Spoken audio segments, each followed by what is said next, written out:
state-of-the-art infrastructure, smart green campus, globally certified labs, KL deemed to be university. నమస్తే అండి. ఆ, మీ పేరు? రవి అండి. ఓకే. రవి గారు, రీసెంట్ గా అయితే మనకి అనౌన్స్మెంట్ అయితే వచ్చింది పోలీస్ ఉద్యోగాల కోసం 7,400 ప్లస్ నోటిఫికేషన్ అయితే వస్తుంది అని చెప్పేసి. సో దాని మీద మీ ఒపీనియన్ ఏంది?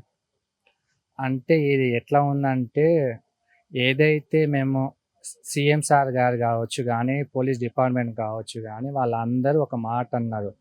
కొందరేమో 14,000 ఉందని చెప్తే సీఎం సార్ ఏమో 19,000 ఉన్నారని అఫీషియల్గా అనౌన్స్ చేసింది కదా. ఆ 19,000 వస్తే నోటిఫికేషన్ వస్తే ఏమవుతుందంటే చాలామంది దాదాపుగా 4 years నుంచి నోటిఫికేషన్ లేక చాలామంది అప్పుడు 1 మార్క్తో 2 మార్క్తో మిస్ అయిన వాళ్ళు చాలామంది ఉన్నారు. వాళ్ళందరూ అప్పటి నుంచి ప్రిపేర్ అవుతూ ఉన్నారు కదా. ఈ 19,000 ఇస్తే ఏమవుతుందంటే చాలా అందరు వెళ్ళిపోతారు. ఎవరైతే సీనియర్ ఆస్పిరెంట్స్ ఉన్నారో, సిన్సియర్గా చదివిన వాళ్ళు ఉన్నారో వాళ్ళందరూ వెళ్ళిపోతారు. కానీ అసలు ఊహించని విధంగా ఎవరైతే చాలామంది నమ్మకం పెట్టుకున్నారో మా రేవంత్ అన్న మమ్మల్ని మోసం చేయడం అని ఎంతమంది నమ్మకం పెట్టుకొని ఉన్నారో వాళ్ళందరినీ తెలియని షాక్ అన్నమాట. ఎందుకంటే దాదాపు 28 days నుంచి అన్ని విధాలుగా దిల్సునగర్ కావచ్చు, ఆశానగర్ కావచ్చు, వివిధ లైబ్రరీలో ప్రిపేర్ అయిన వాళ్ళు అందరూ ఎలా మినిస్టర్ దగ్గర నుంచి మొదలు పెడితే మన సంఘాలతో సహా అందరికీ మా బాధలు వినతి రూపంలో చెప్పారు. అయినా సరే సీఎం సార్ ఏమో చీమ కుట్టినట్టు కూడా లేదు. ఎలా అయితే దున్నపోతు మీద వాన పడితే ఎలా అయితే కదలదో వీళ్ళు ఎంతైనా ధర్నాలు చేసుకొని అసలు మాకు సంబంధమే లేదు, ఎవరు ఏటైనా పోనీ అన్నట్టుగా బిహేవ్ చేసిండు. అందులోనే మరి ఇంకో మాట అన్నాడు, పిల్లలు ఇలా బాధపడుతున్నారంటే ఒక సీఎం స్థాయిలో ఉండి బహుశా నాకు తెలిసి భవిష్యత్తులో కావచ్చు, గతంలో కావచ్చు ఈ మాట ఎవరు అనకపోవచ్చు. చస్తే చావండి, బాయిలో దూకిమని సావమనో లేక ఇండ్రితులు తాగి సావమనో అలాంటి మాటలు ఎవరైనా మాట్లాడతారా?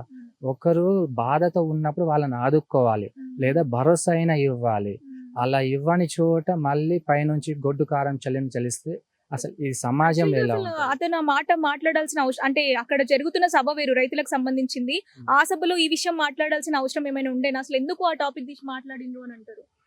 ఎందుకంటే ఈ న్యూస్ మొత్తం ఆల్రెడీ మా ధర్నాలు చేస్తున్నాం కాబట్టి స్టేట్ మొత్తాన్ని తెలుసు. ఎప్పటి నుంచో దాదాపు చాలా రోజులు జరుగుతుంది కాబట్టి ఆ సభలో ఈ టాపిక్ని డైవర్ట్ చేయడానికి, ఎందుకంటే ఆ సభలో వచ్చింది రైతులు, సర్పంచ్ గతంలో వాళ్ళ ఎవ్వరికి 3 years నుంచి రైతు బంధు లేదు. ఆ సర్పంచ్ వాళ్ళకి సరైన లాస్ట్ టైం జరిగిన వాళ్ళు పెట్టుకున్న పెట్టుబడి ఏం లేవు కదా. వాళ్ళు ఎక్కడైనా క్వశ్చన్ చేస్తారని చెప్పి వాళ్ళను సైడ్ చేయడానికి మా టాపిక్ తెర మీద తీసుకొచ్చి మేము 70,000 ఇచ్చేసిన. ఆ సభలో కూడా 70,000 ఇచ్చినాము. నేను 70,000 ఇచ్చేసాను. 70,000తో పాటు ఇంకా నోటిఫికేషన్ నేను ఇస్తూ ఉంటే 5,000 ఇస్తూ ఉంటే ఇది ఎవరైతే ప్రతిపక్షం ఉన్నారో వాళ్ళతో కలిసి విద్యార్థులు ధర్నా చేస్తారు, వద్దని ధర్నా చేస్తారంట. మేము వద్దని ఎక్కడ ధర్నాలు చేస్తున్నాం? మీరు కూడా లైవ్గా చూసి ఉండొచ్చు. మా గతంలో కూడా మీరు ఎవరైతే తెలిసిన పోయారో మీరు ప్రత్యక్షంగా చూసిరు కదా. మేము 5,000 కాదు 19,000 ఇవ్వమని ధర్నాలు చేస్తుంటే లేదు మేము అసలు 5,000 వద్దు, నోటిఫికేషన్ వద్దు అని ధర్నాలు చేస్తున్నాం అని అంటే మొత్తానికి లేని దానికంటే 7,000 ఇవ్వడం అయినా కూడా బెటర్ అని చెప్పేసి చాలా మంది మాట్లాడుతున్నారు, చాలా మంది అభిప్రాయపడుతున్నారు. దాని మీద మీ ఒపీనియన్? 7,000 బెటర్ అని ఎలా చెప్తాము? ఆ 7,000 ఎవరు సరిపోతుంది? ఎందుకంటే 7,000 దాదాపుగా 2,000 3,000 ఓన్లీ హైదరాబాద్కి వెళ్ళిపోతుంది. హైదరాబాద్లో చదువుకునేటోళ్ళు ఎవ్వరు, హైదరాబాద్లో ఎవరు ఉంటారు? ఉమ్మడి ఆంధ్రప్రదేశ్ నుంచి సెటిల్ అయిన ఏపీ వాళ్ళు ఉంటారు.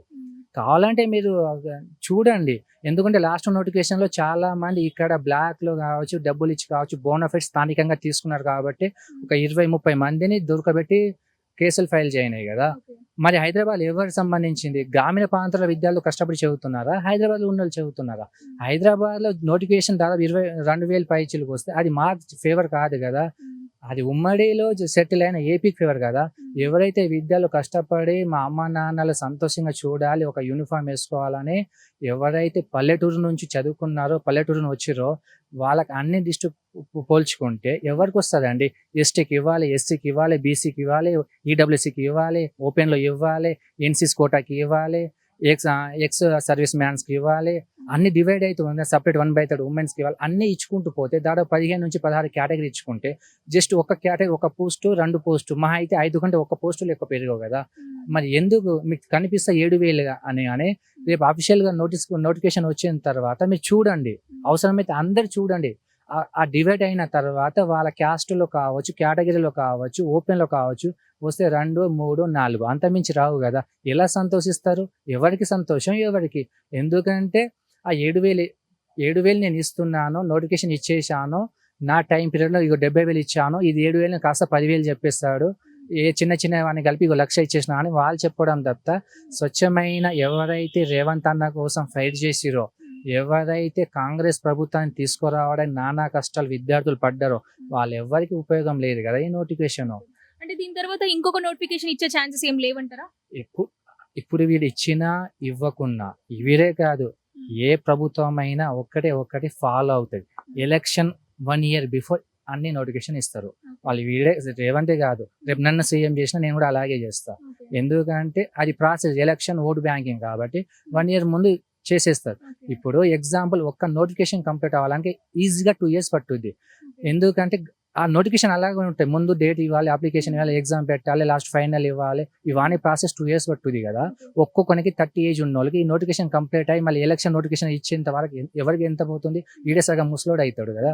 కనీసం కామన్ సెన్స్తో ఇవ్వాలి. నువ్వు నోటిఫికేషన్ ఎప్పుడు ఇవ్వాలో తెలుసా? నువ్వు గెలవగానే ఇదే 5,000 అంటున్నా 7,000 అంటున్నా, ఫస్ట్ ఇయర్లో ఇచ్చేయాలి, సెకండ్ ఇయర్లో ఇయర్ ఇచ్చుకుంటూ పోతే ఇది ప్లేస్. నువ్వు 4-5 సంవత్సరాల నుంచి ఇవ్వకుండా ఒకేసారి 5,000 ఇస్తా అంటే ఎవరికి ప్లేస్? మీరు చెప్పడానికి అంత మాకైతే లేదు కదా. ఎందుకంటే నిజమైన ఎవరైతే విద్యార్థులు రేవంత్ అన్న కోసం ఫైట్ చేసిరో, ఎవరైతే మా రేవంత్ అన్న అనుకున్నారో, కాంగ్రెస్ ప్రభుత్వం వస్తే మా వెనకాల ఉంటుంది, విద్యార్థులు మోసం చెయ్యది అని ఎంతమంది అనుకున్నారో వాళ్ళందరికీ మోసం చేసిండు. ఎలా అంటే కాంగ్రెస్ బుద్ధి మోసం చేయడంలో ఫస్ట్ ఉంటుంది. ఫస్ట్ తెలంగాణ ఇస్తానని మోసం చేసింది, రేవంత్ సర్కార్ రాగానే ఏడాదికి 2 లక్షలు ఇస్తానని మోసం చేసింది. ఎందుకంటే ప్రతి ప్రజలకు ఈ వాయిస్ రికార్డ్ పోతున్నాయి నాకు తెలియదు, కానీ ఒక్క డైలాగ్ చెప్తున్నా, రేవంత్ సార్ ఏ సభకు వెళ్ళినా ఔర్ ఎక్ బార్ కాంగ్రెస్ ప్రభుత్వం అంటుంది కదా, వాడు ఔర్ ఎక్ బార్ అనగానే కింది గురించి ధోకా దియా అని చెప్పాను. అంటే ఔర్ ఎక్ బార్ ధోకా దియా 2 times కదా తెలంగాణ ఇస్తాను ధోకా ఇచ్చింది, ఇప్పుడు నోటిఫికేషన్ అందులో ఔర్ ఎక్ బార్ అనగానే మీరు ధోకా దియా అని చెప్పండి, అప్పుడు కానీ మన బుద్ధి మారదు. ఎందుకంటే ఎలాంటి నోటిఫికేషన్ లేకుండా అందులో మమ్మల్ని చచ్చిపోండి, వాళ్ళు అలాగే ధర్నాలు చేస్తారు, ప్రతిపక్షంలో కలుస్తారు, డబ్బులు తీసుకొని పేద హాస్టల్ అని అలా ముద్ర ఇస్తుంది తప్ప, నిజంగా ఇక్కడ వచ్చి విద్యార్థులు బాధలేంటో తెలుసుకోవచ్చు కదా. ఇక్కడ 5 రూపాయలు భోజనం చేసుకొని అసలు తిండి తిన్నాక చాలా మంది బక్క చిలికిన వాళ్ళు కనిపిస్తారు, సరైన ఫుడ్ లేక.